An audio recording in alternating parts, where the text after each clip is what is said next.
Thank you for that. I'm Mike Pence. I'm from Indiana. Welcome to the conservative comeback and the beginning of the end of the Pelosi Congress, CPAC 2010.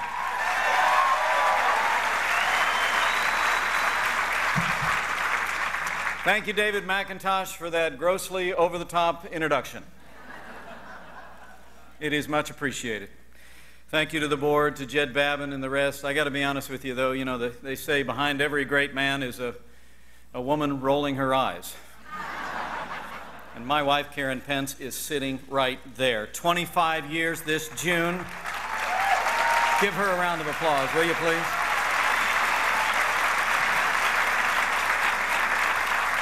You know, I was really excited with this time slot. You know, they called me up and said, how about 11 a.m. Friday at CPAC for your address?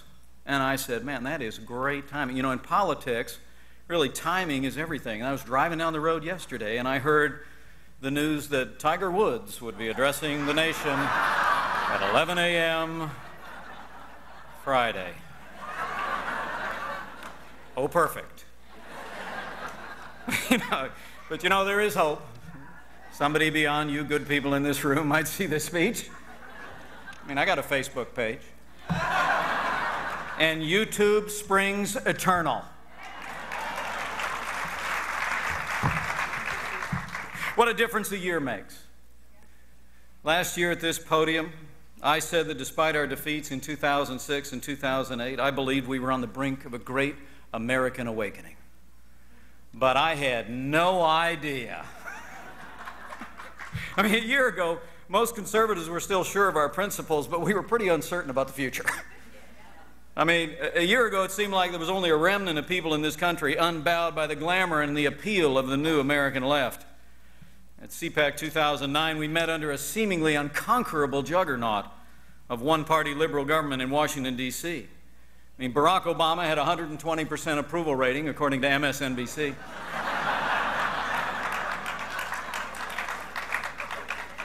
No, seriously, though, his approval rating was over 65% in all 57 states.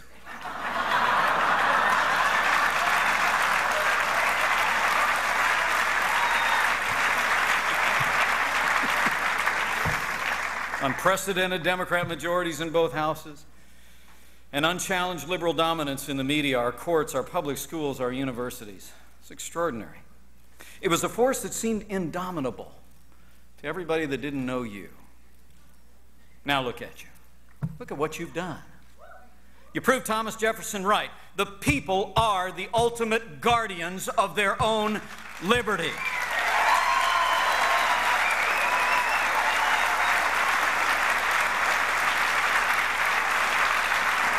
Because of you, the American people have been on the march to restore the timeless values that built this nation. A march that was first bugled by you right here in this room 1 year ago. The American people are on the march, and they're on the march to win back America.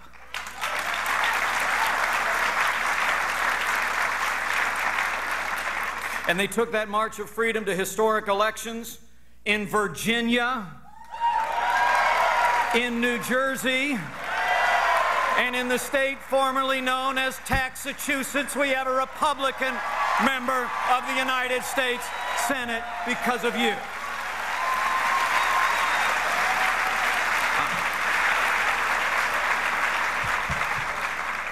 As we say south of Highway 40, who'da thunk it?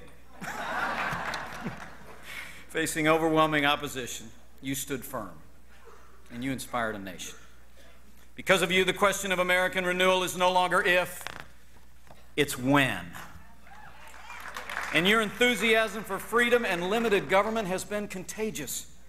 With your strong support, even Republicans in Congress have returned to the fight for fiscal discipline and limited government.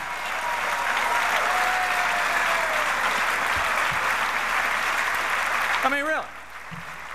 3 years ago, Republicans didn't just lose their majority, we lost our way. I mean, when I opposed the members of my own party and my president on things like No Child Left Behind and the prescription drug entitlement, I warned them, sometimes right here at CPAC, that if we walked away from the principles that minted our national governing majority, the American people would walk away from us. And you did. But after a year that saw every single House Republican vote against the failed stimulus bill, every single House Republican vote against a budget-busting budget, and nearly every Republican opposed big government schemes in energy and health care, let me tell you from inside the building, Republicans in Congress are back in the fight, and they're back in the fight on the right.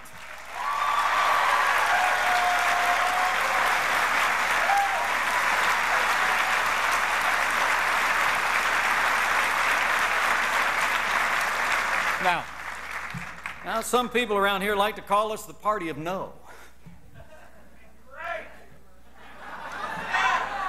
Well, I say no is way underrated here in Washington, D.C. Sometimes no is just what this town needs to hear. When it comes to more borrowing, the answer is no. When it comes to more spending, the answer is no. When it comes to more bailouts, the answer is no. And when it comes to some health care summit that's nothing more than a photo op designed to pave the way for Obamacare 2.0, the answer is no. Conservative Republicans are back. And we're in the fight for fiscal discipline, and we're on the side of the American people. So this is what you did. You took the battles in Washington, D.C. to the streets of America. You marched to the airwaves of talk radio, to tea parties, to April 15th, to town halls, and to the National Mall on 9/12. Wasn't that something?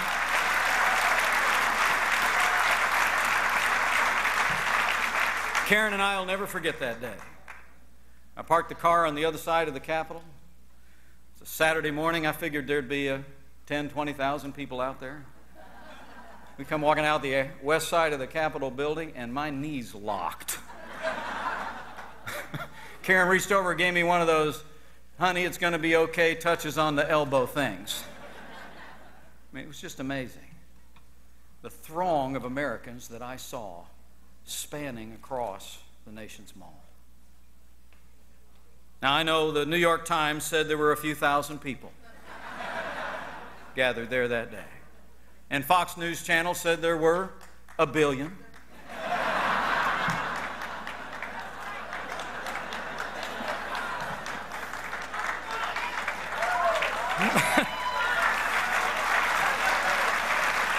Sorry, guys. But as God is my witness, as I looked out from the West Steps at that moment, I saw a sight I'll never forget. Hundreds of thousands of everyday Americans gathered on the nation's mall on behalf of limited government, personal responsibility, and fiscal responsibility. Everything that made this country great.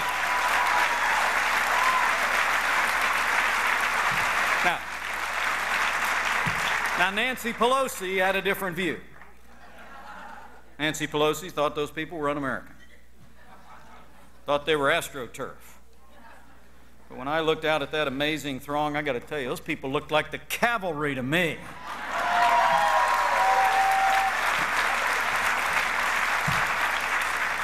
So we've gotten a lot done.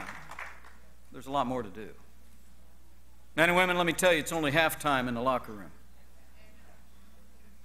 We're ahead on Freedom's scoreboard this year. But there's a lot of time left on the clock. And as my beloved Colts found out just a couple weeks ago, you better be ready for an onside kick. And they might just be kicking to the right. Bottom line, this ain't over. We cannot rest. We cannot relent. And we cannot let up until we take the American Congress back for the American people. Men and women, we got to win back America. We've got to take that hill in 2010. So help us God. So how do we do it? Well, first, to win back America, we got to stay focused.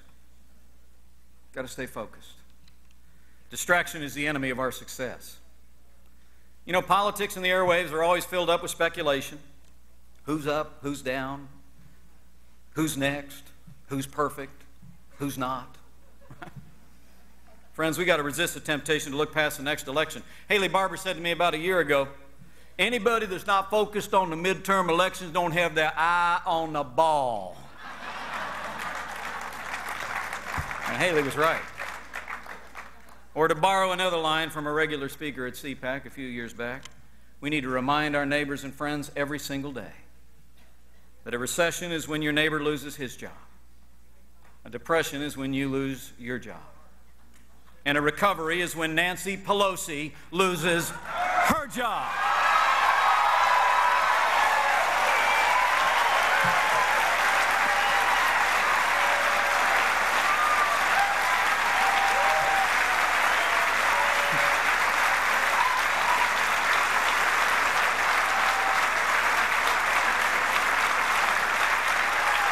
Second, to win back America, we need to elect a conservative Congress in 2010. To turn this country around, we don't just need a Republican majority, we need a conservative majority on Capitol Hill.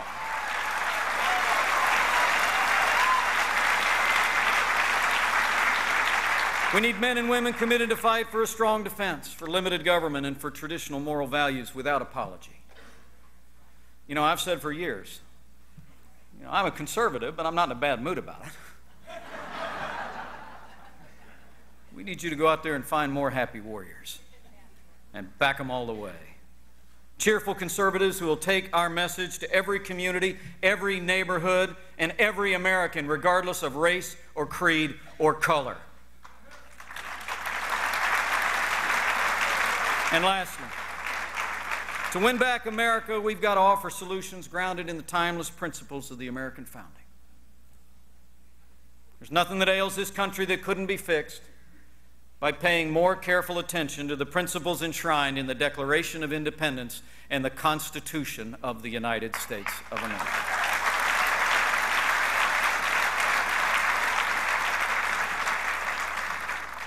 To win back America, we have to offer the American people real solutions to the challenges facing this country at home and abroad. The American people are looking for answers, and Lord knows we need them.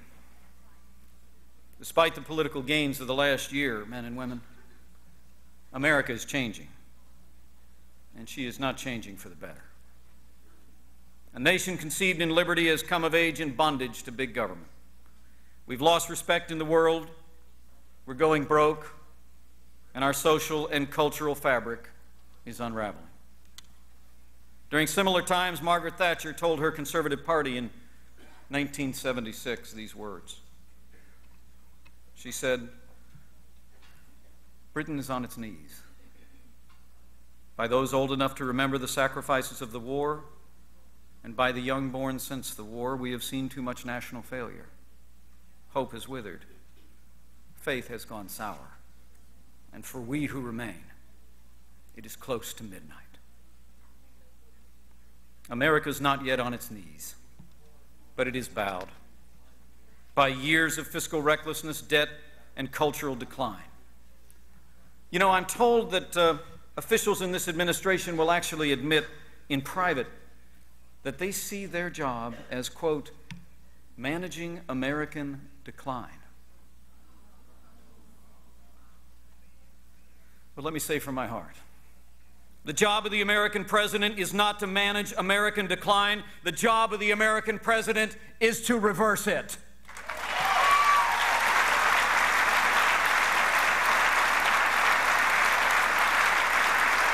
Our movement must produce solutions that will return our national government to the common sense and the common values of everyday Americans. So how do we do it? Well, first, we reverse American decline by doing what is necessary to defend this nation at home and abroad. This means giving the American soldiers the resources they need to get the job done and come home safe from Afghanistan and Iraq.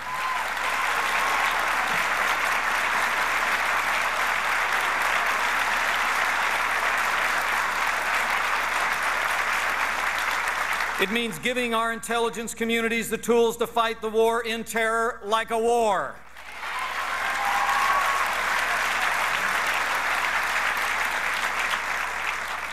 And it means ending the era where we put international public relations ahead of public safety. Khalid Sheikh Mohammed and his cohorts should not be tried in our courts. They should be tried in a military tribunal at Guantanamo Bay.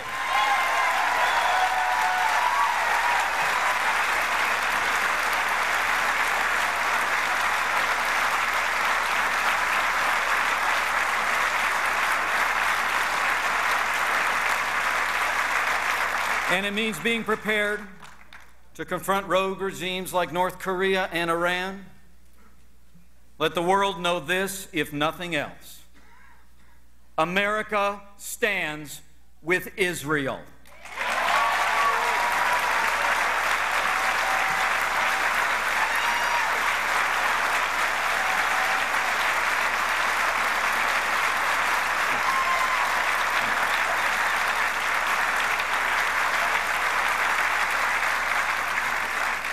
And it also means being prepared to defend our security today and tomorrow. As Communist China continues to build its military at a frenetic pace, our relationship with China should look like this. One hand extended in diplomacy and trade, and the other hand resting comfortably on the holster of the arsenal of democracy.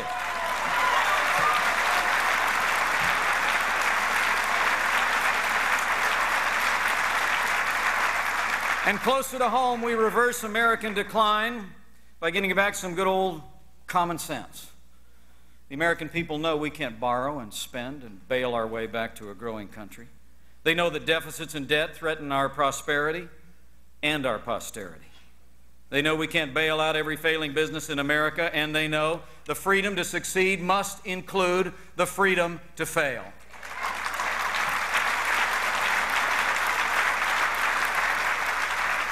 And you know, this is not just about economics. One bailout after another, one takeover after another is not just bankrupting our government. It's bankrupting our national character. Separating people from the consequences of failure corrodes the fundamental virtue of the American people and is a prescription for permanent economic decline. So we have to end the era of runaway spending, borrowing, and bailouts, but fiscal discipline alone is not enough.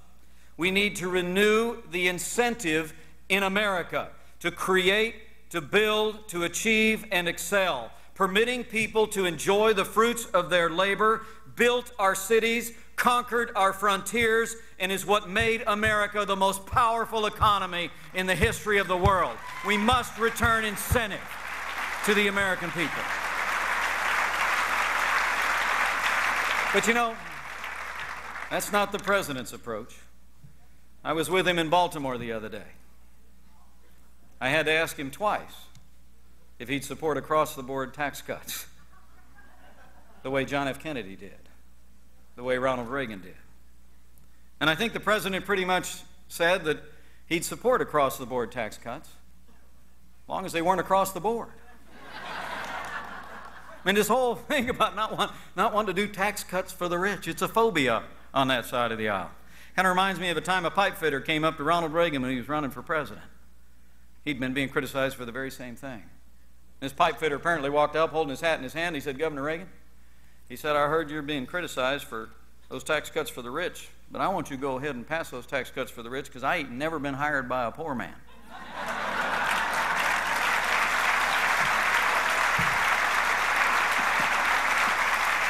Now look, the American people know what works and what doesn't. To reverse economic decline, we need fiscal discipline in Washington, D.C., and fast-acting across-the-board tax relief for working families, small businesses, and family farms. Get government under control, get government out of the way, and America will come roaring back. I promise you.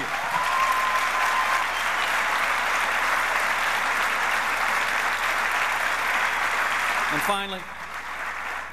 finally, to reverse American decline, we should recognize that our present crisis is not merely economic and political, but moral in nature.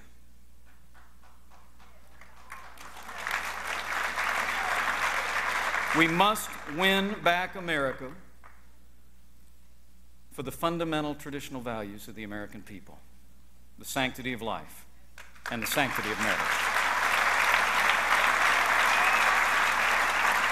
Marriage was ordained by God, instituted in the law, is the glue of the American family and the safest harbor to raise children, and it must be defended against the onslaught of the left in the Congress, in the courts, and if need be, in the Constitution of the United States of America. And we must defend life. We must defend life. You know, I believe that ending an innocent, unborn human life is morally wrong, but it's also morally wrong to take the taxpayer dollars of millions of pro-life Americans and use it to promote abortion at home and abroad, as this government is busy doing every single day.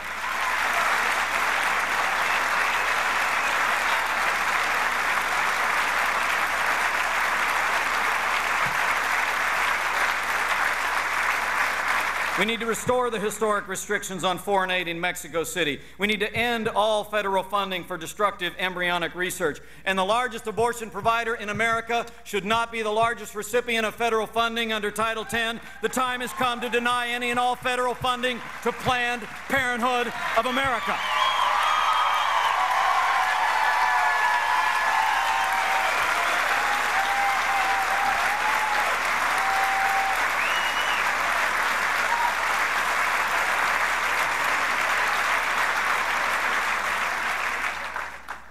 So stay focused. Send us a conservative Congress and offer principled solutions based on our timeless principles. That's how we win back America. This is our moment. Now's the time. It's time for all of us to do all that we can to preserve what makes this country great. If you can give, give. If you can speak, speak. If you can write, write. And if you can run, run.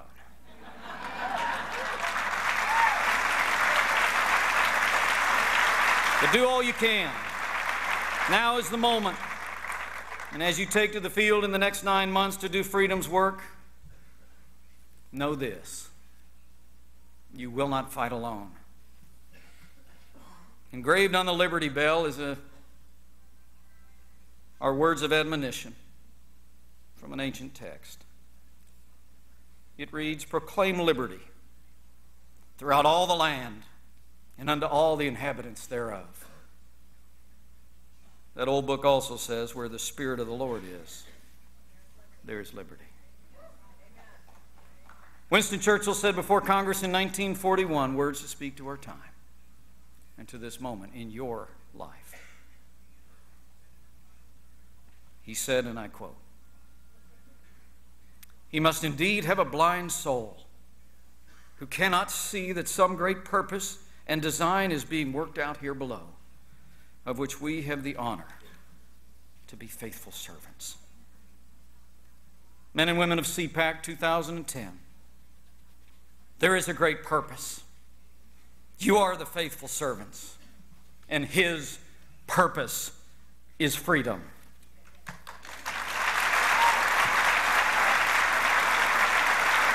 Let us do as generations of Americans have done before. Let us stand for what has always been the source of American greatness, our faith in God and our freedom. And if we hold that banner high, I believe with all my heart, the good and great people of this land will rally to our cause. We will take this Congress back in 2010, and we will take this country back in 2012. So help us God.